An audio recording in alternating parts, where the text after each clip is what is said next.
menerima kemenangan yang luar biasa daripada Engkau.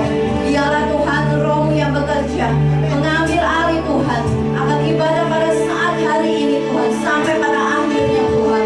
Engkau yang melawat akan setiap kami, Engkau yang mengurapi akan setiap kami, dan kami percaya Tuhan, yang sakit menjadi sembuh, Amin. yang lemah menjadi kuat, yang susah mendapatkan penghiburan daripada Engkau, dan kami tidak lagi kekurangan Tuhan. Walaupun di dalam kondisi seperti ini Tuhan, kami tetap melihat pemeliharaan-Mu yang begitu sempurna di dalam kehidupan kami, karena kami adalah orang-orang yang lebih dari pemenang Tuhan. Terima kasih Tuhan, terima kasih. Dan urapi daripada mulut hamba-Mu, pakai daripada hamba-Mu ini Tuhan, yang bukan siapa-siapa. Dan biarlah Engkau yang menyembunyikan daripada hamba-Mu ini di belakang salib-Mu, sehingga nama-Mu sajalah yang dimuliakan dan diagungkan. Dan kami sambut akan kebenaran firman-Mu ini di dalam nama Tuhan Yesus Kristus. Kami berdoa dan mengucap syukur. Amin. Shalom semuanya. Shalom. Senang ya rasanya kalau bisa ibadah lagi. Jujur kalau saya ngisi di Zoom itu kurang suka. Kenapa? Videonya gak dimunculno, bisa aja dibuat tiduran. Lihat yuk. Kadang waktu firman gak nongol, tapi pas waktu sesi doa nongol muncul kabeh. Nah, bagaimana tipe orang seperti ini bisa bertumbuh, saudara? Makanya saya lebih suka kalau ibadah tatap muka. Jadi fokus benar-benar. Ada juga pernah saya ngisi di sebuah ibadah itu di Zoom, seorang wanita duduknya itu loh minta ampun Tuhan, kelihatan pahanya. Saya cuma mikir gini, untung yang khotbah itu wanita. Kalau yang khotbah itu cowok, laki-laki, gak fokus mungkin. Saya sampai, Tuhan ampuni, Tuhan ampuni. Sebab itu bersyukurlah jika pada hari ini kita punya kesempatan untuk bisa ibadah kembali, dan berharap ini untuk selamanya. Amin. Kita langsung buka di Roma pasal 8 ayat 37. Roma 8 ayat 37. Demikian firman Tuhan, Roma pasal 8 ayat 37. Tetapi dalam semuanya itu kita lebih daripada orang-orang yang menang oleh Dia yang telah mengasihi kita. Inilah janji Tuhan bagi setiap kita yang mengasihi Tuhan. Kita adalah lebih daripada orang-orang yang menang. Ada amin di sini, saudara? Kalau kita mau disebut sebagai orang-orang yang lebih dari pemenang, berarti kita harus melewati sebuah pertandingan. Betul ya? Orang petinju akan disebut sebagai seorang pemenang kalau dia bisa mengalahkan lawannya. Kita nggak akan bisa disebut sebagai seorang pemenang kalau engkau tidak melewati sebuah pertandingan. Dan pertandingan itu berbicara tentang pergumulan, masalah, proses yang Tuhan izinkan dalam hidup kita. Kalau engkau mau keluar lebih dari seorang pemenang, engkau harus siap masuk di dalam keapian. Seringkali kita mau berkatnya Tuhan saja. Seringkali kita mau kemenangannya saja, tapi nggak mau menjalani prosesnya Tuhan. Memang saat kita menjalani prosesnya Tuhan itu tidaklah mudah. Dan kita belajar tentang dua tokoh, yang dimana dua tokoh ini adalah orang yang disebut lebih dari pemenang, Daud dan Yosua. Pertandingan itu bisa bicara tentang suatu pergumulan keadaan yang sangat menakutkan di depan kita. Dan untuk kita keluar lebih dari seorang pemenang, ada 3 hal. Hal yang pertama, kita harus memiliki pola pikir sebagai seorang pemenang. Kalau kita tidak memiliki pola pikir seorang pemenang, maka kita nggak akan bisa keluar sebagai seorang pemenang. Pola pikir seorang pemenang adalah pola pikir yang tidak mudah menyerah. Dia tidak takut gagal. Sekalipun dia gagal, dia akan selalu bangkit dan bangkit lagi. Pola pikir seorang pemenang adalah orang yang tidak mudah menyerah. Dia selalu fight. Dia selalu punya keberanian di dalam menghadapi apapun. Tidak sembunyi. Seringkali kita kalau menghadapi sesuatu, kita pinginnya lari dari kenyataan, pinginnya sembunyi, menghindar. Kalau kita punya suatu pemikiran seperti itu, kita bukanlah orang yang menang, tapi kita bisa disebut orang-orang pecundang. Dan Tuhan tidak mau kita sebagai orang-orang pecundang. Kita lihat di 1 Samuel pasal 18 ayat 7. Dan perempuan yang menari-nari itu menyanyi bebalas-balasan, katanya, Saul mengalahkan beribu-ribu musuh tetapi Daud berlaksa-laksa. Daud disebut dia mengalahkan berlaksa-laksa setelah dia mengalahkan Goliat, satu sosok yang begitu menakutkan. Tetapi Daud tidak takut saat menghadapi Goliat. Justru Daud memiliki keberanian, karena Daud tahu yang beserta dia adalah Tuhan. Sama halnya, kita pun harus tahu dan percaya bahwa Tuhan yang beserta kita. Selama Tuhan yang beserta kita, pasti pertolongan itu akan kita terima daripada Tuhan. Kita lanjut lagi di 1 Samuel 17 ayat 22 sampai 24. 1 Samuel 17 ayat 22 sampai 24. Lalu Daud menurunkan barang-barangnya dan meninggalkannya di tangan penjaga barang-barang tentara. Berlari-larilah Daud ke tempat barisan sesampai di sana. Bertanyalah ia kepada kakak-kakaknya apakah mereka selamat. Sedang ia berbicara dengan mereka, tampillah maju pendekar itu, namanya Goliat, orang Filistin dari Gad dan barisan orang Filistin, yang mengucapkan kata-kata yang tadi juga, dan Daud mendengarnya. Ayat 24, ketika semua orang Israel melihat orang itu, larilah mereka daripadanya dengan sangat ketakutan. Bangsa Israel lari ketakutan, tetapi Daud tidak. Daud tahu secara pribadi siapa dirinya. Dia tidak punya pengalaman di dalam hal perang. Dia pun tidak pernah masuk di dalam medan perang. Kerjaannya sebagai seorang penggembala. Tetapi Daud tidak takut. Dia menghadapi itu Goliat. Karena Daud punya iman, keyakinan. Sampai di manakah keyakinan dan kepercayaan kita kepada Tuhan? Kadang di dalam situasi seperti ini aja kita sudah takut, parno.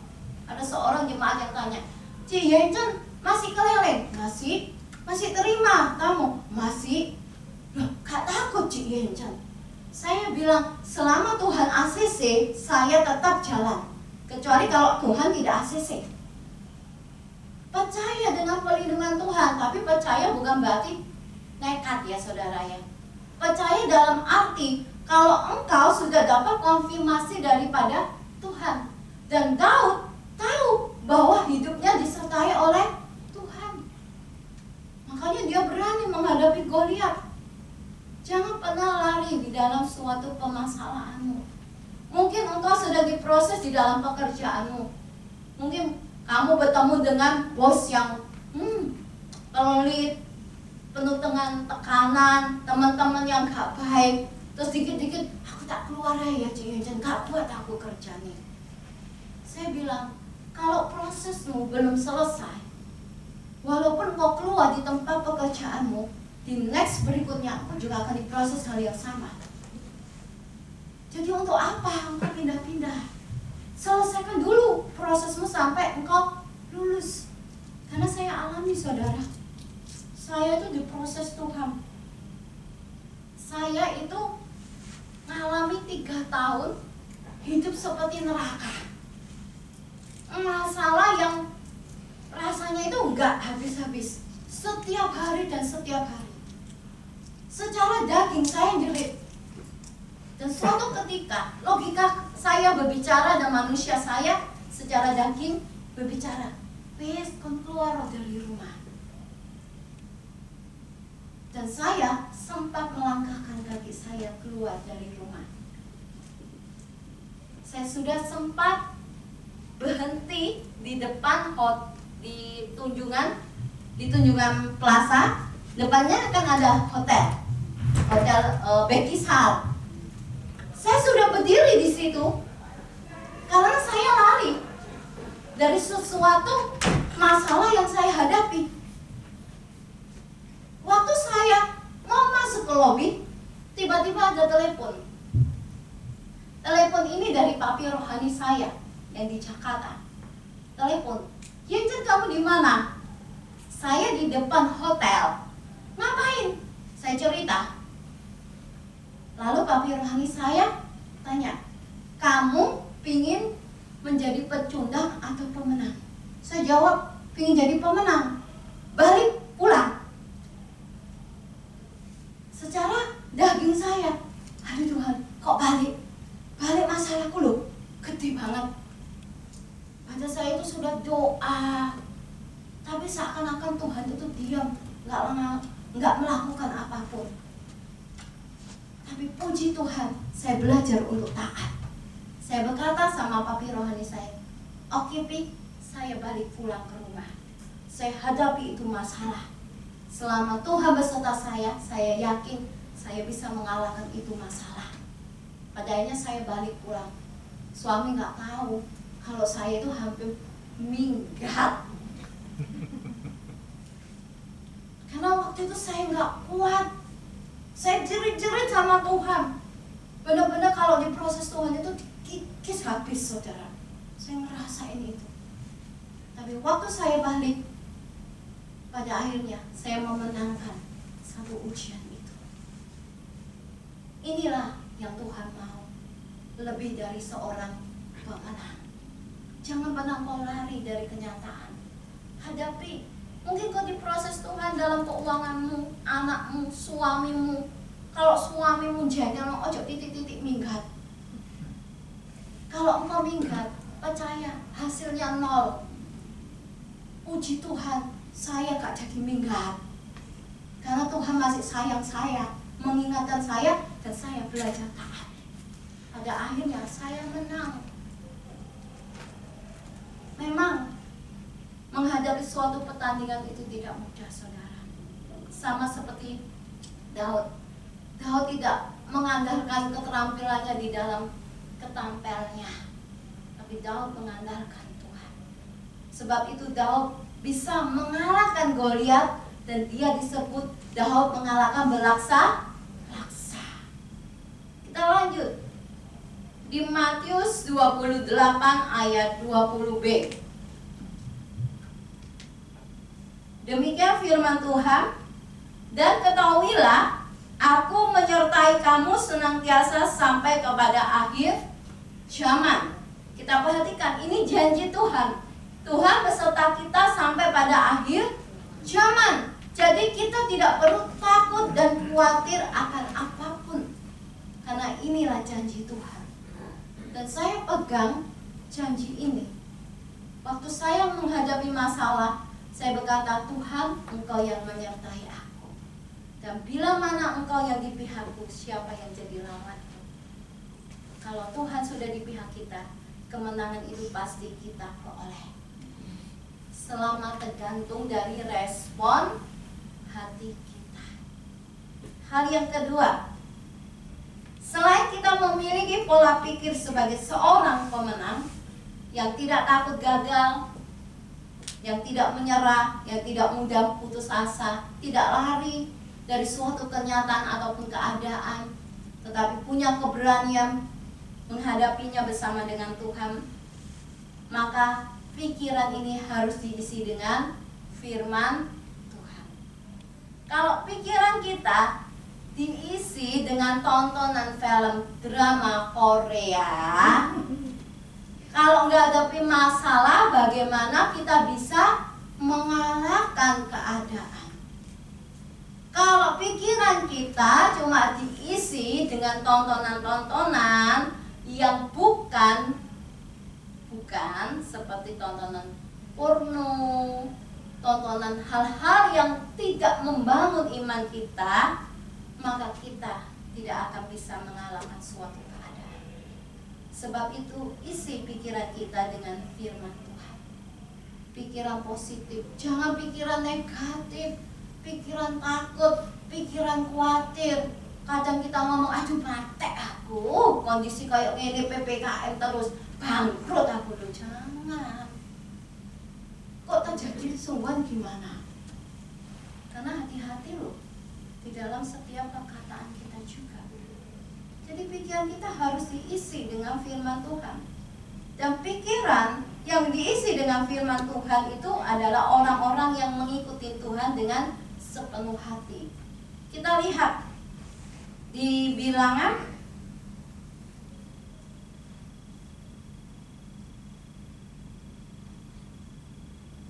di 14,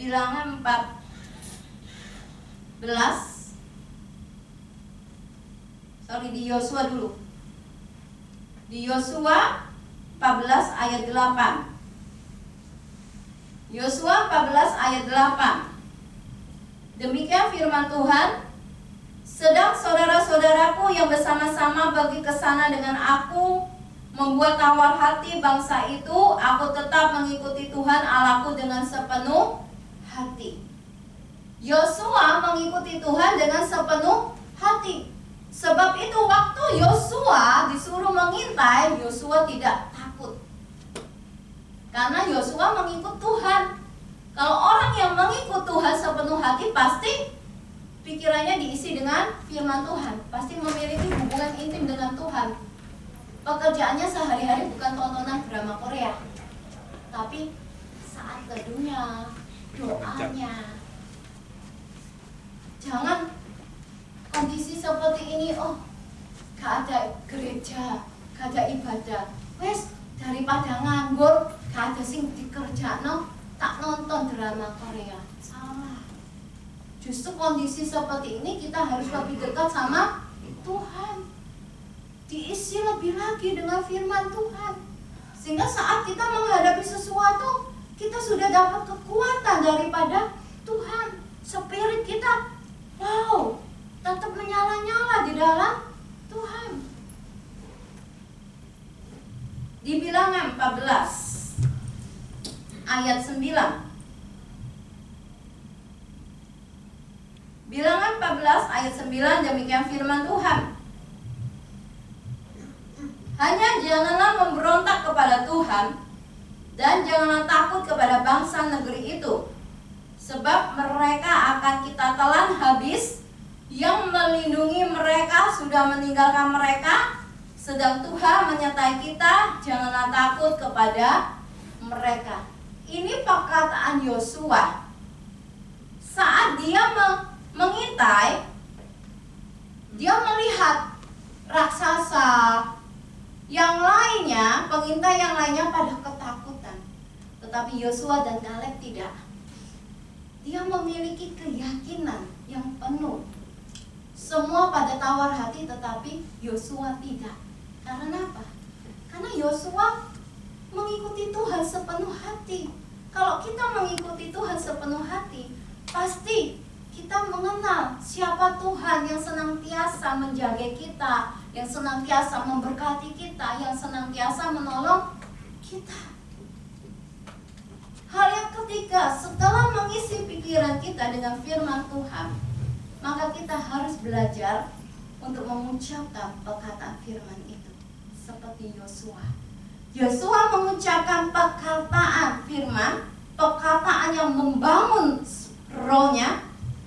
Yosua berkata, yang meninggalkan mereka, yang melindungi mereka sudah meninggalkan mereka, sedangkan Tuhan menyertai kita.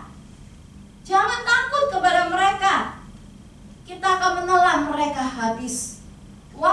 Yosua berkata seperti itu, apakah mereka sudah mengalahkan musuh-musuh mereka?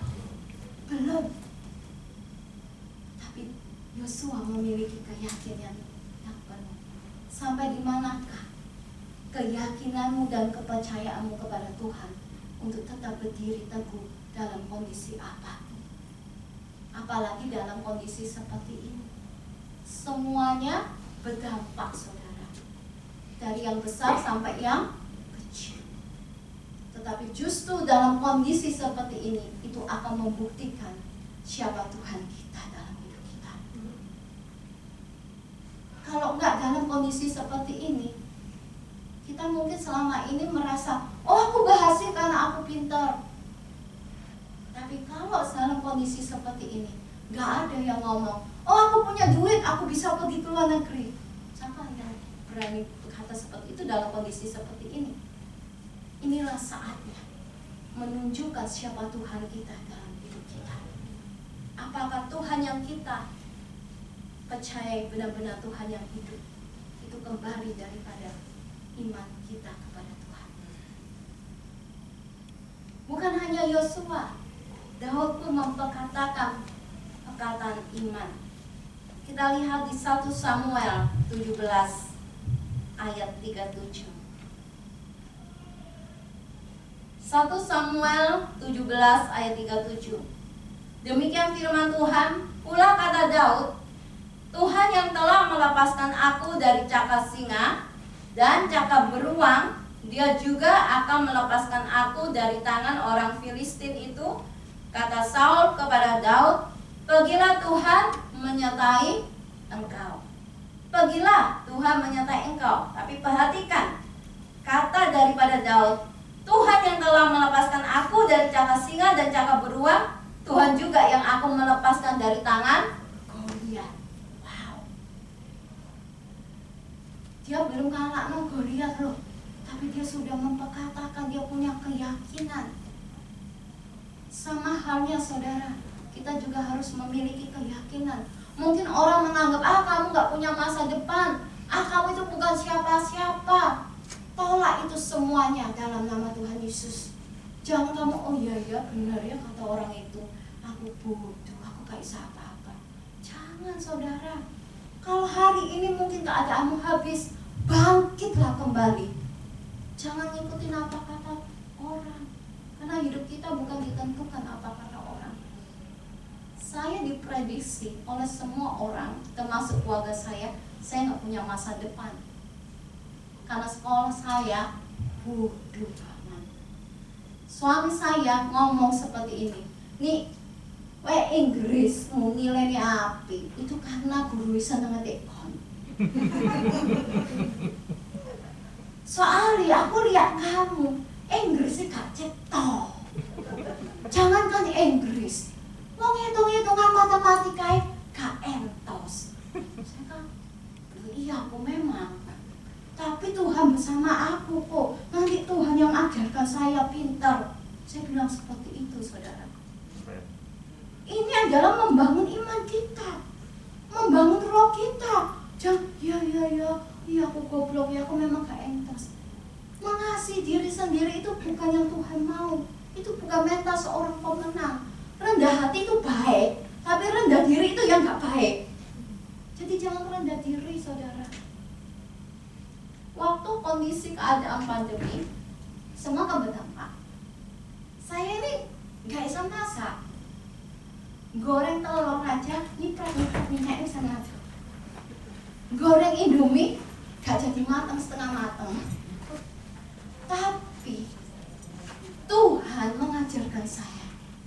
Saat Tuhan berkata seperti ini kepada saya, nak, buka dapur umum, kasih makan orang-orang yang kena COVID, yang bisa mandiri. Loh Tuhan, aku gak bisa masak loh Tuhan. Oh suami saya masak loh, tak masak no sing simpel-simpel, paling goreng tahu, tumis sayur Tuhan. Nah iso maneh tak masak no itu aku gak bosen ya Tuhan. Bas, Tuhan cuma mau gak? Ya aku mau Tuhan. Tapi ajaran aku pintar. Terus saya cerita sama suami saya, nih, aku gak bisa masak. Iso, aku iso kok, iso. Saya bilang gitu, saudara. Saya belajar. Ya puji Tuhan, bisa masak, saudara. Tak tahu ayam goreng. Itu juga hikmat Tuhan loh. Waktu saya bantu buka dapur umum, saking senangnya saudara. Ya saya jujur aja setengah gak percaya kalau saya itu bisa masak. Jadi saking senangnya tak foto, tak jepret, tak masuk ke status saya. Tak lihat itu masak anggut Tuhan. Karena dulu saya gak bisa masak gitu loh. Saya cuma terheran-heran. Saya cuma katakan, oke Tuhan, saya mau taat, saya pasti bisa. Itu perkataan. Walaupun waktu itu saya belum praktek loh saudara, tapi saya sudah katakan, aku bisa, aku bisa. Saya lakuin. Sampai isoman saya WA, gimana Cik rasanya, keasinan apa enggak? Saya takut keasinan atau kemanisan. Oh enggak Cik, enggak Cik Yencen, pas kok rasanya. Tuhan senangnya loh kok Tuhan. Ojo sampai wae keasinan nanti, waduh tambah berat. Dari itu saudara, saya pasang status di PK saya itu buka catering, jualan. Loh, Ciennya sejak kapan buka catering? Loh, saya ini gak buka catering. Ini loh status gara-gara saking senengnya dari gak iso masak. Jadi agak kaget, oh bener ini masakanku.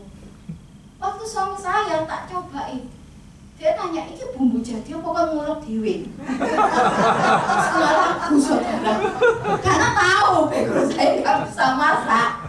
Saya bilang, bumbu jadi kok ngulek dewe kok. Oh ya? Masa terong dikasih balado bumbu dewe? Iya kok, cabai merah, tomat, terasi. Tekan di kono bumbu. Gak aru kok muncul gini kok. Pokoknya aku ngomong aku bisa. Tuhan kau yang ajarkan aku pintar.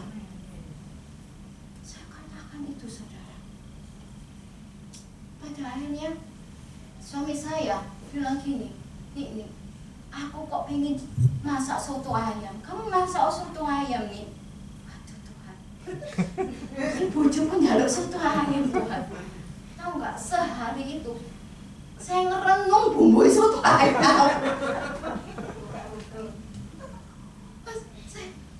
Tuhan, ini bumbunya apa soto ayam? Mas, bumbunya ya secara gamblang yang ngerti Tuhan, ada kunyit, ada daun jeruk, apa. Tapi poyane iki piye teko apa ya poyane Tuhan? Malah muncul. Kamu beli kerupuk udang, Nak. Pas acurno kerupuk udange. Oh iya, Mas. Kok puji Tuhan dari acara mana pulang bawa nasi kuning ana kerupuk udange. Tuhan kok sediakno kerupuk udange. Ya wis kok besok tak bikinno soto ayam. Pertama, saudara, gagal. Kata suami saya, iki soto ayam tapi warnanya kok gak kuning. Warnanya kayak hitam-hitam kayak pekat. Terus kakek bumbu balingku. Tapi rasanya gimana? Rasanya lumayan, tapi warnanya gak kayak soto ayam. Saya bilang, wes kok, tenang aja. Aku nanti bikin lagi. Saya nggak putus asa, saya nggak nyerah. Gagal sekali, coba lagi, sampai pada akhirnya jadi saudara. Terus suami saya bilang, wah iki lebih baik nih dari sing pertama. Warnanya wis gak hitam pekat. Tapi apa go? Lebih halusnya ya bumbune. Kayak soto ayamnya Pak Sadi. Wah, Tuhan, kayak soto ayamnya Pak Sadi. Apa tak parani Pak Sadi? Itu gara-gara saya itu buka dapur umum saudara. Jadi masaknya itu bisa bervariasi. Tidak semua orang tahu saya buka dapur umum, dipikir saya catering. Tapi saya belajar apa yang kata Tuhan itu yang saya lakukan. Dan suami saya bilang, kamu siap buka dapur umum? Ya siap. Kalau Tuhan yang punya mau, kenapa enggak? Tuhan yang beserta saya, Tuhan yang memampukan saya. Suami saya mengingatkan, kalau kamu buka dapur umum, tak ingat 3 hal. Apaku? Waktumu, kamu harus bangun subuh-subuh, pasti kamu capek tenagamu. Ketiga, uang, dana. Saya jawab, tenang kok, gak nyenggol uang bulanan. Saya ngomong, Tuhan, wis iki omonganku gak nyenggol uang bulanan. Saya percaya Tuhan, penyediaan ada. Tahu nggak saudara? Tiba-tiba ada si minta catering. Saya ini bingung, Tuhan aku ini duduk bisnismen, kok orang ini minta aku catering, bingung aku buka harganya Tuhan. Sampai tanya teman, harga catering itu piro? Sampai telepon mertua saya, karena mertua saya sekarang kan catering. Mama, harga catering itu 1 menu piro? Memangnya kamu mau buka catering Tayen? Pas, iya, ada sih minta mah, aku bilang gitu. Terus mertua saya bilang harganya sekian-sekian. Sayangnya saya buka 17,5 saudara. Terus saya bilang sama Tuhan, Tuhan aku capek Tuhan. Ya wis masakno isoman 12 keluarga. Terus catering Tuhan. Mbok sing lainnya kok penyediaannya apa gitu loh Tuhan. Tiba-tiba Tuhan kasih hikmat. Nak, bikin ayam, jual ayam. Jadi sekarang saya sambil jual ayam saudara. Tapi bukan karena saya untuk bisnis, bukan. Awalnya karena untuk isoman. Suami saya aja ngomong gini, kok cepet LPG ini entek nih. Biasanya lo kita berdua lo LPG 2 bulan baru entek. Wis takut tenang, mau sebulan LPG ini entek piro kali, ada penyediaan dari Tuhan. Terus suami saya ngomong, kok iso tak dodolan ini nih? Mau kenalanmu lo titik sopo sing kabeh tuku. Tapi saya berkata seperti ini, enggak kok, pasti bisa kok, pasti bisa. Rame nanti kok, laris manis kok.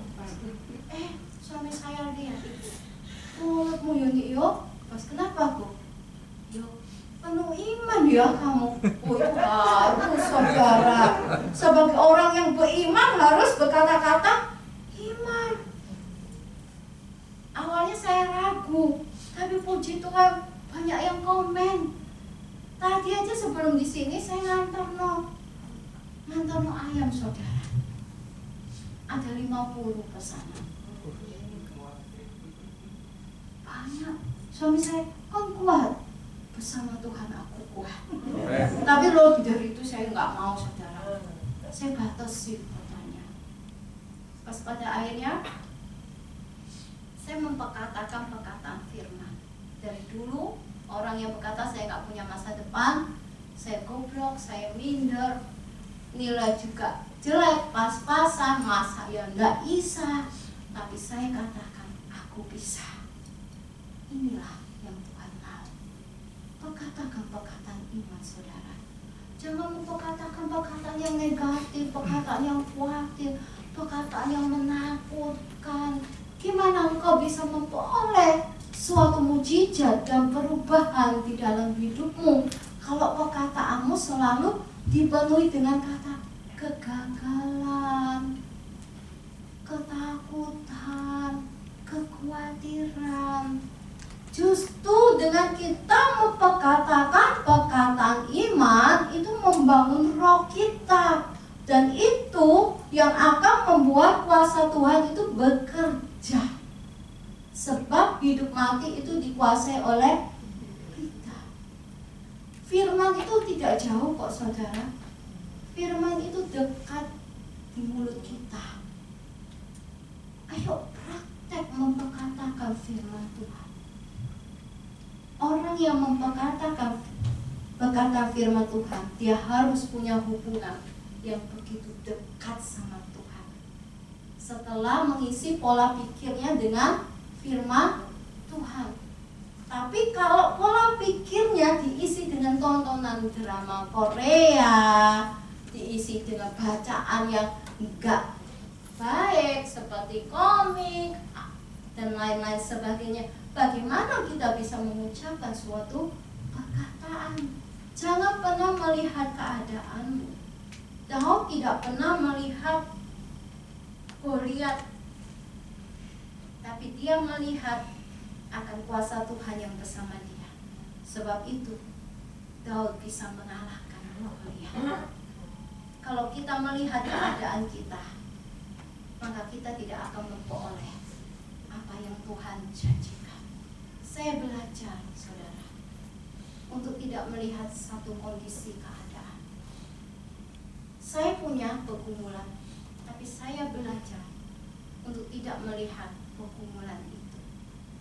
Dulu saya hampir menyerah, mau keluar karena menghadapi sesuatu yang mengerikan dan menakutkan, seperti hidup di dalam neraka.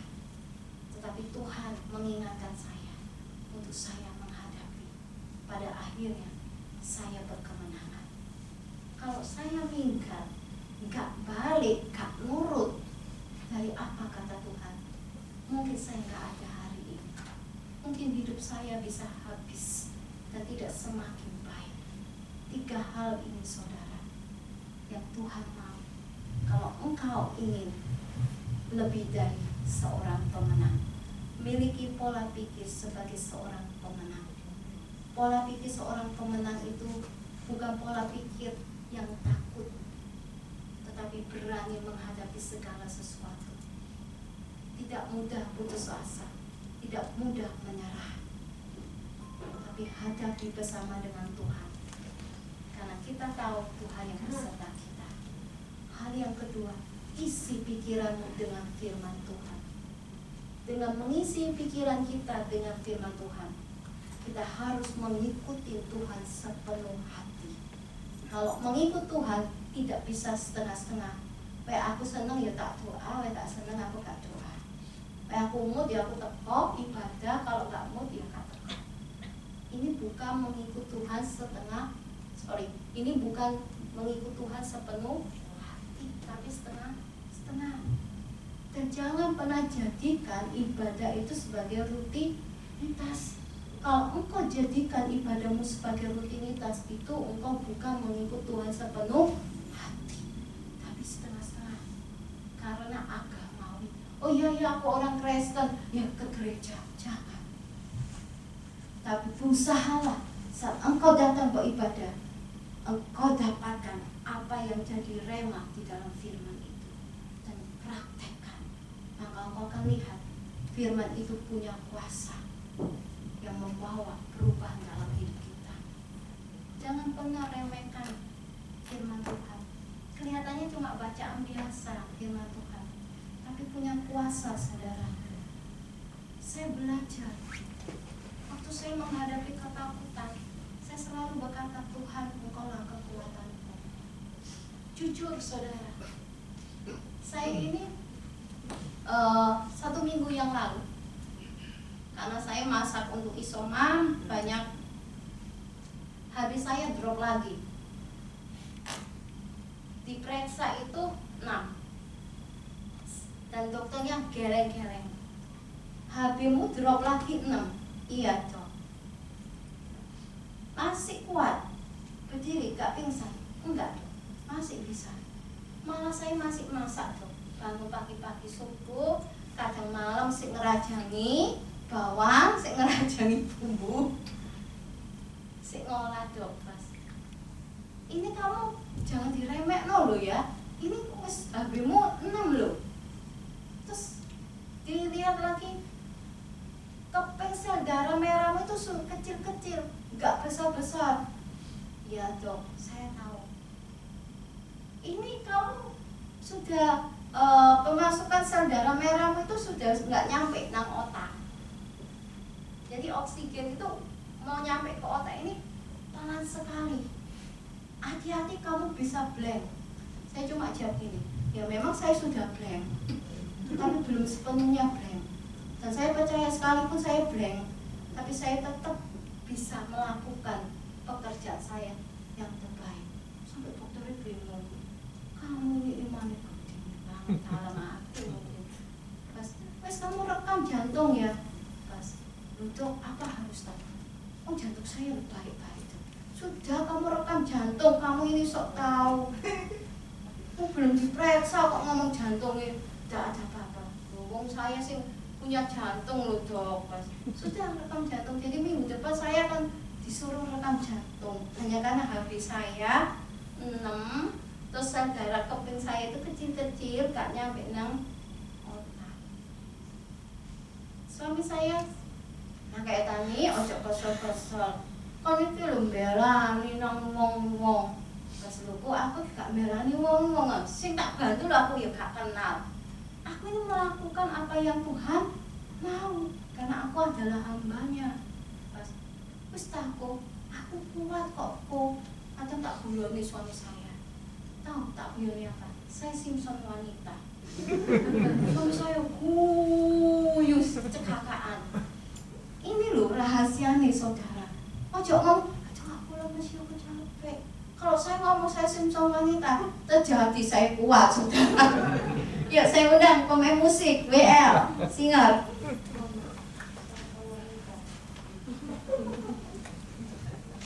Mulai tadi pagi loh, saya nggak istirahat sampai sekarang. Itu semua karena Tuhan, kekuatan daripada Tuhan. Suami saya tadi sempat khawatir, nih kok nggak buatannya, nyampe Novira. Wah kok nggak buat, aku ya nggak apa-apa. Aku bilang enggak, ini tugas yang Tuhan berikan, saya bisa. Malah saya ngomong sama suami saya, kok nanti mari selesai khotbah, antono aku ya aku nang supermarket. Lapor nenek, langsung mulai Pak Ami. Kan ini kesel mulai isu. Suami saya yang marah.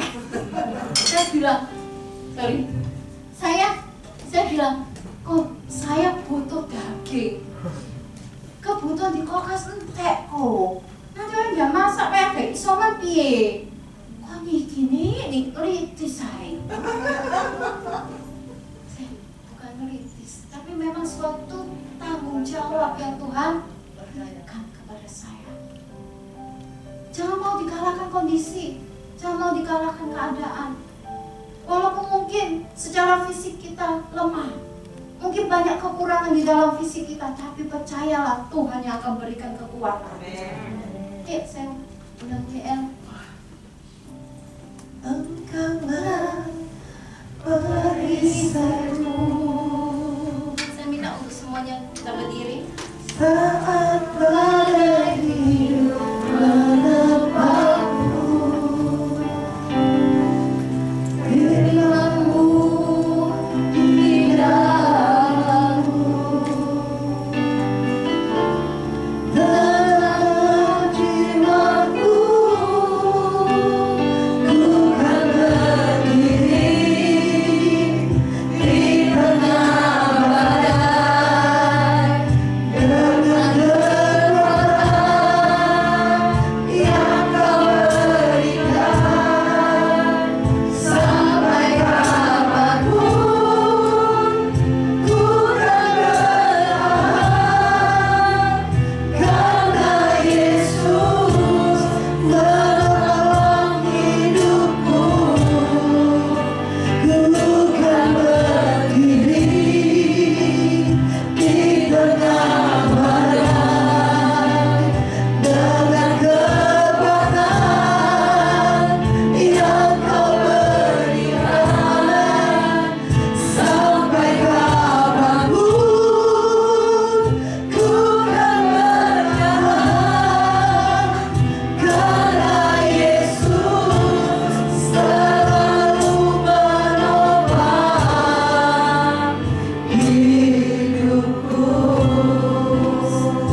Firman menguatkan kami tetap berdiri dan kuat bersamamu, karena Engkau Yesus yang selalu menopang kami. Maka kami lemah, ketika kami gak kuat berdiri, Engkau yang menggendong setiap kami. Itu janji-Mu Tuhan. Pengharapan kami dalam Engkau tidak akan pernah sia-sia. Kami percaya iman kami kembali bangkit, roh kami kembali menyala-nyala, karena Engkau selalu setia. Dan Engkau sangat mengasihi setiap kami anak-anak di tempat ini Tuhan.